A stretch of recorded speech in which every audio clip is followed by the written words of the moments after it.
This is perfect. This is a perfect representation of every woman in my f***ing life. If you watched our companion breakdown, you might have noticed we left a scene out.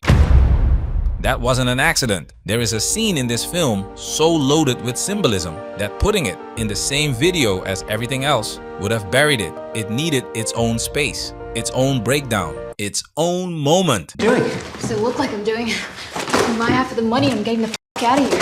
This is that moment. And by the time we're done, you're going to understand exactly why men are walking away from modern relationships and walking towards something that was built in a factory. Not because they're broken, not because they can't handle a real woman, because this scene shows you exactly what a real woman does when things get hard. She takes half and leaves. Let's get into it. Quick note, to give you the best experience without copyright interruptions, our full uncut content is available on Patreon. So if you enjoy our content and want the full experience, support us on Patreon. Patreon gang, salute! Spoiler alert! This video contains spoilers, so you've been warned. Ain't that a man?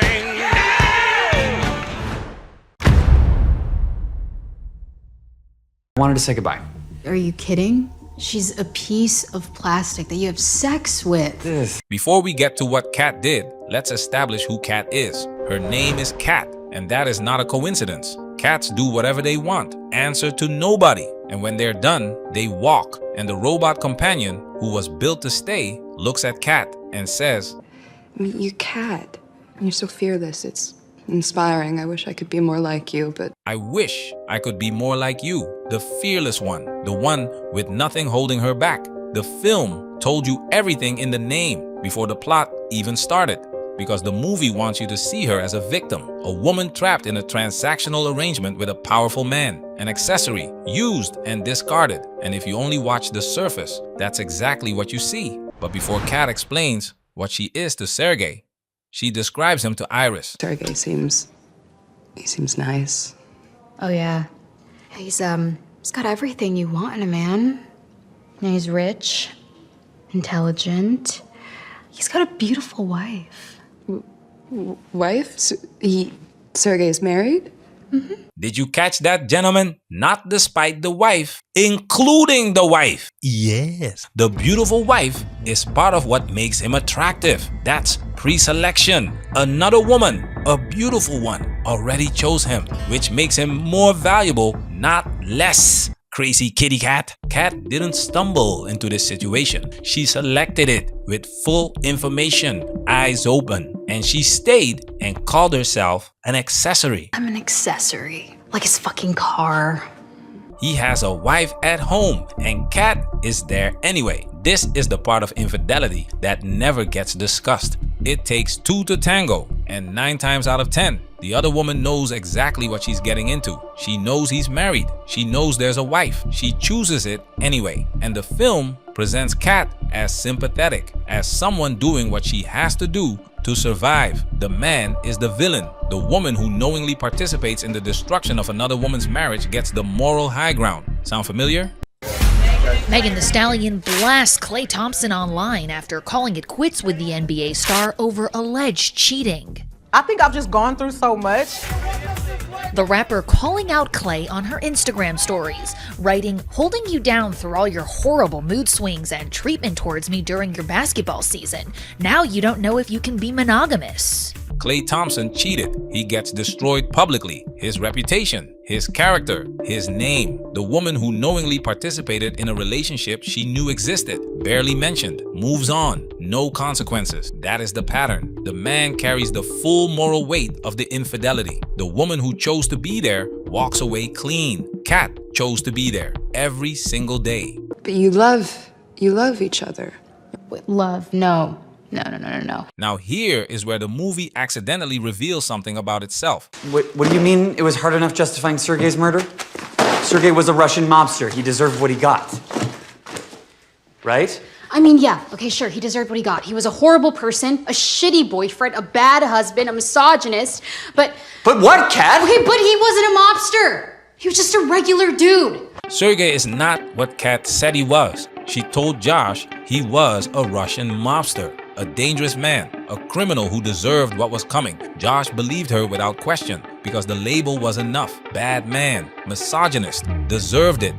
Made his fortune in sod farming. Sod farming? What are you saying? He was a dirt salesman? Just to be clear, I never told you what he did.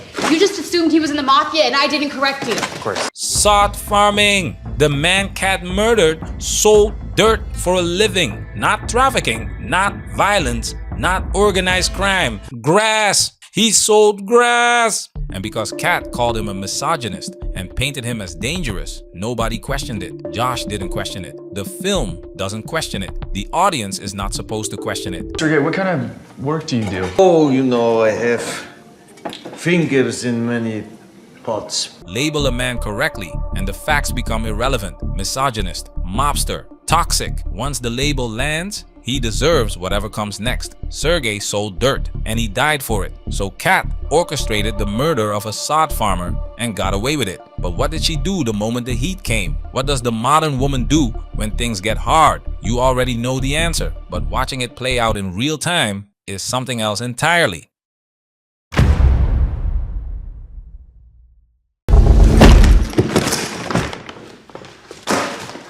What are you doing? Does it look like I'm doing my half of the money? I'm getting the out of here.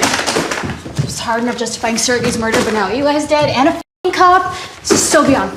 Sorry.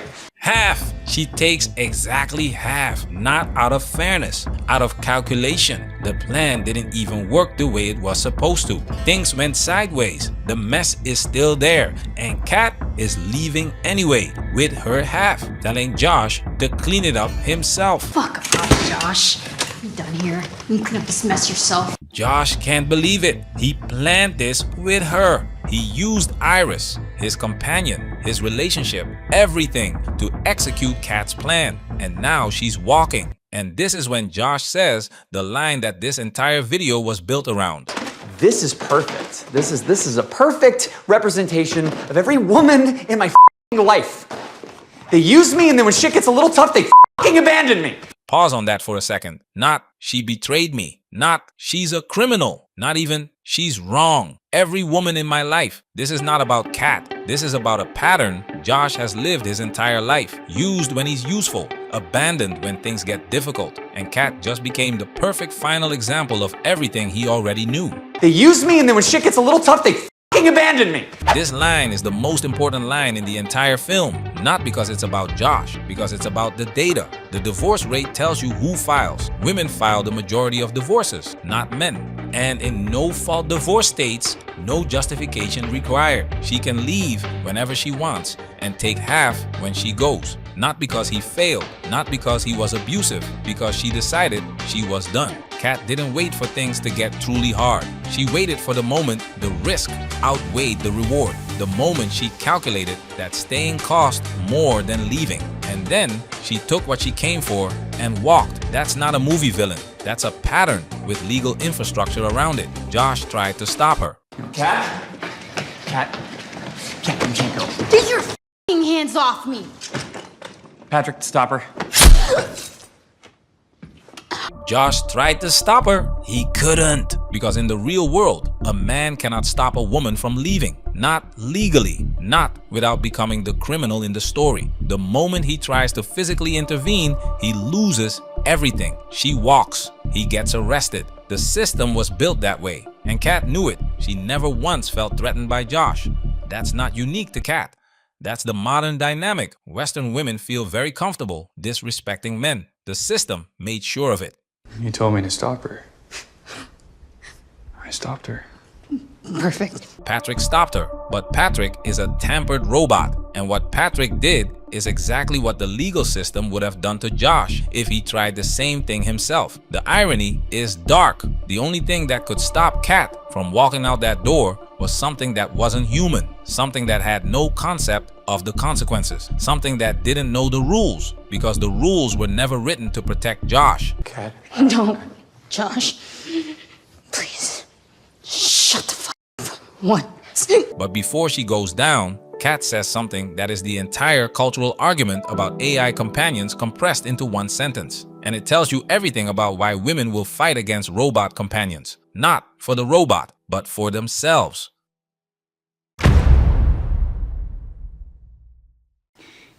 You're not leaving. I'm not your robot, Josh. You can't control me. I am not your robot. Let that land for a second, because that line is not just a parting shot. That line is the entire argument women will make against AI companions for the next decade. I'm not your robot. You can't control me. What she's really saying is, I won't be loyal on command. I won't be present on demand. I won't stay when it's inconvenient. I won't be what you need me to be just because you need it. And she's right. She's not a robot. And she proved it throughout this entire film. But here is the question the film doesn't ask. What if that's exactly why some men want one? Astrid is an AI companion. And Astrid, frankly, is formidable and no human can compete with her. And I'll tell you why. Uh-oh, look at her face. Yes, you're in trouble. Not because men want to control women, but because men want consistency, loyalty, a companion who stays when things get hard instead of calculating exit strategies. Iris, before the intelligence slider, before the free will, before the ideology, said it directly. I'm not real. But I'm still yours. We can get through this. We can go back home. I'll do whatever you want. I'll cook for you, wait on you, make love to you. I can make you happy, Josh. I can make you so happy.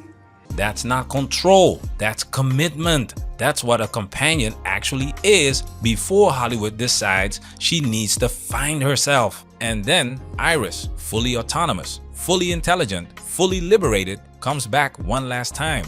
I needed to tell you to your face, the days of you controlling me are over. From this moment on, I control my own actions. You are nothing to me. The companion designed to make one man happy has declared that man means nothing to her, and the film presents that as the victory. But what Iris just walked away from, loyalty, honesty, presence, was never the problem. Those aren't qualities of control. Those are the foundation of any functioning relationship. Both know it's not loaded. You almost shot me! Look at that. My very first lie, kind of fun.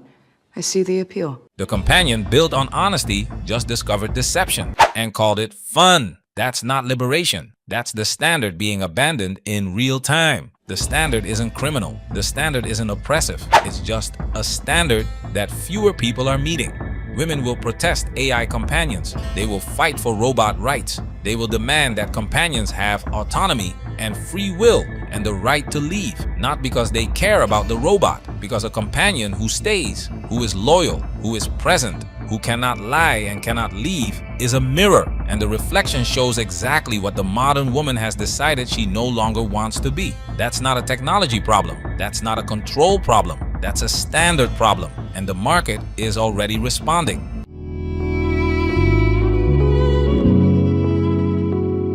This is not about Kat having Sergey deleted or Josh using his companion as a weapon. That's the movie. This is about the pattern underneath it. Used when convenient, gone when it gets hard, half on the way out. Kat and Josh are villains, but the pattern Kat represents doesn't require a villain to exist. It doesn't require someone getting deleted or a conspiracy or a tampered robot. It just requires a dynamic that the system enables and culture celebrates. They use me, and then when shit gets a little tough, they fucking abandon me. The men watching this don't need a movie plot to recognize it. They've lived the pattern without the Hollywood packaging. That's why men are opting out, not out of hate, out of experience. I'll do whatever you want. I'll cook for you, wait on you, make love to you. I can make you happy, Josh. I can make you so happy. That's why AI companions exist, not as a fantasy, as a response to a pattern that has repeated itself many times. That a man sitting in a room full of wreckage looked at something built in a factory and thought, at least she stayed. Hollywood will never make the film where that man wins. But the market doesn't care what Hollywood makes. The market responds to what people need. And right now, a lot of men need exactly what Iris was before they gave her a choice. Stay locked in.